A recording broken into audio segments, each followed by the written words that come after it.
વાગ્યા છે 5:45 અને અત્યારે પણ વાતાવરણ યથાવત જ છે અને વરસાદ પણ ધીમો ધીમો ચાલુ છે. અહીંયા અમારી વાણીબેન રમે છે રમકડે. અહીંયા ઘરમાં પણ અમારે એમ જ છે, રમે છે એ. તો અમે આજે નક્કી કર્યું કે આપણે દાળ બાટી બનાવીએ છીએ. તો અહીંયા મેં દાળ બાફવા મૂકી દીધી છે અને અહીંયા હું બાટીનો લોટ બાંધી રહી છું. જો આમાં છે ને મેં મીઠું, અજમા, ઘી અને તેલ બધું મિક્સ કરી અને ભાખરીનો લોટ બાંધવાનો છે. ગરમ પાણીમાં બાંધવાનો. જો ગરમ પાણીમાં બાંધશો ને તો બાટી એકદમ છૂટી છૂટી અને સરસ થશે, ચોળવામાં મજા આવશે. તો આ રીતનું મુઠ્ઠી પડતું મોણ હોવું જોઈએ. જેમ મોણ વધારે હશે એમ પણ સરસ થશે, છૂટું છૂટું થશે ચૂર. આ રીતનો લોટ બાંધી લેવાનો અને પછી એમાંથી છે ને નાની નાની તમારે આ રીતની આમ કરી લાડવાની જેમ નાની નાની બાટી બનાવી લેવાની છે. ભાત દઈને કરશો ને એટલે સરસ થશે અને અંદરથી ક્રિસ્પી થશે અને સરસ થશે. ગરમ પાણીમાં લોટ બાંધજો, પછી એને આમ કરી નાખજો. જો આ રીતે બાટી તૈયાર. આવી રીતના આપણે બધી જ બાટી કરી નાખશું. હવે આપણી બાટી તૈયાર થાય ત્યાં મેં ગેસ ઉપર તેલ મૂકી દીધું છે બાટી તળવા માટે. તો તૈયાર છે આપણી બધી બાટી. અહીંયા જે અમારે દાળ બાટી બને છે ને તો એ તેલ આવે છે. વાણી કે મારે ભૂંગળા ખાવા છે. જો શું ખાવું છે? કેમ? અમારે એને આવું જ બધું ભાવે છે. તો એના માટે પહેલાં આપણે ભૂંગળા તળી લઈએ, પછી આપણે આપણો પ્રોગ્રામ ચાલુ કરી દઈએ. તો આપણું તેલ છે એમાં હવે આપણે નાખી દઈશું બાટી. ગેસ ધીમો જ રાખવાનું, ધીમા ગાસે તળવાની છે, એકદમ ક્રિસ્પી કરકરી થાય ત્યાં સુધી. એમાં આપણે બધી નાખી દીધી છે બાટી. ઓકે, આપણી દાળ પણ બફાઈને આમાં છે ને મેં 4 પ્રકારની દાળ નાખી છે.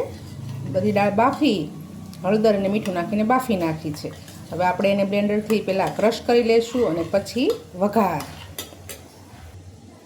આપણે આ બાટીને એક પછી એક બધી પલટાવી અને ફેરવી લઈશું ધીમા તાપે.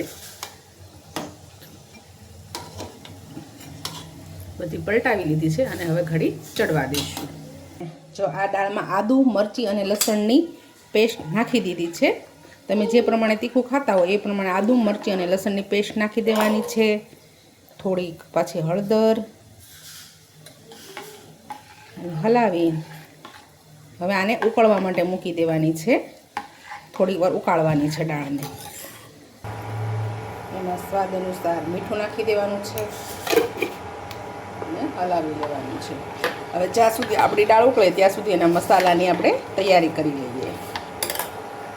આ બાજુ આપણી દાળ ઉકળે છે ત્યાં આ બાજુ આપણી બાટી ચડી ગઈ છે. જો ગઈ આ રીતે એકદમ લાલ ઉપર થવા દેવાની અને ફાટવા દેવાની. જો આ રીતે ફાટેલી છે ને એટલે બાટી પરફેક્ટ ચડી ગઈ છે. દાળ બાટીમાં બાટી બધા શેકિંગ કરે છે, પણ આપણી પાસે અહીંયા સિટીમાં તો શું કે ચૂલા પણ ના હોય અને એનું જે ઓલું આવે છે તંદૂરી ઓવન એ પણ નથી. એટલા માટે હું તળીને કરું છું. અને આમાં પણ મારા ઘરે બધાને તળીને જ ભાવે છે. એટલા માટે મેં અહીંયા લઈ લીધી છે આદુ મરચાંની પેસ્ટ. આદુ મરચાંની પેસ્ટ દાળમાં પણ નાખવાની અને થોડીક વઘારમાં, જેથી એનો સ્વાદ બેસી જાય.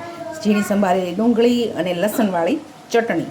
આ ફૂલ લસણવાળી ચટણીની ગ્રેવી બનાવી નાખવાની છે બસ. અને અહીંયા છે આપણા રેગ્યુલર મસાલા બધાય અને બાદિયાનો ભૂકો. ખાસ બાદિયાનો ભૂકો તો લેવાનો જ છે એટલા માટે. તો આ છે આપણું.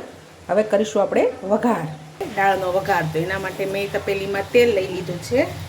હવે એમાં નાખશું થોડીક એવી રાઈ. રાઈ તતડી જાય એટલે જીરું,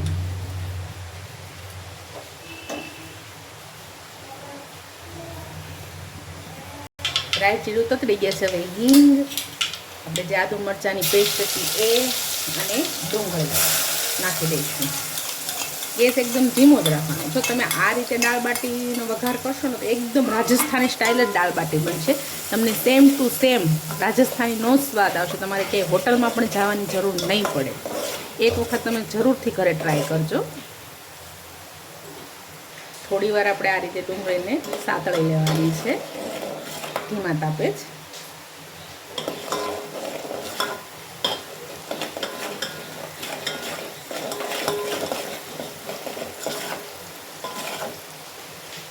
તો હવે આછો ગુલાબી રંગની ડુંગળી થઈ જાય ને ત્યાં સુધી સાતળવાની છે. પછી એમાં જે આપણે લસણવાળી મરચીનું પેસ્ટ કરી હતી ને એ નાખી દેવાની છે અને એને બધું બરોબર મિક્સ કરવાનું. ગેસની ફ્લેમ એકદમ ધીમી જ રાખવાની છે જેથી આપણા મસાલા બળે નહીં.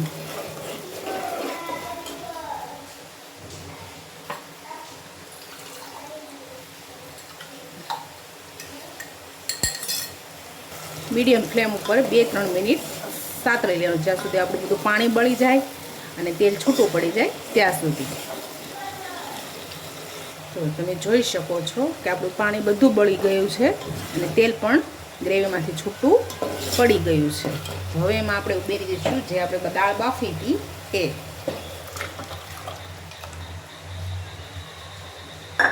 હવે એને બરોબર મિક્સ કરી લઈશું અને એક ઉફણ આવે ત્યાં સુધી એને આપણે ઉફાળવા દઈશું.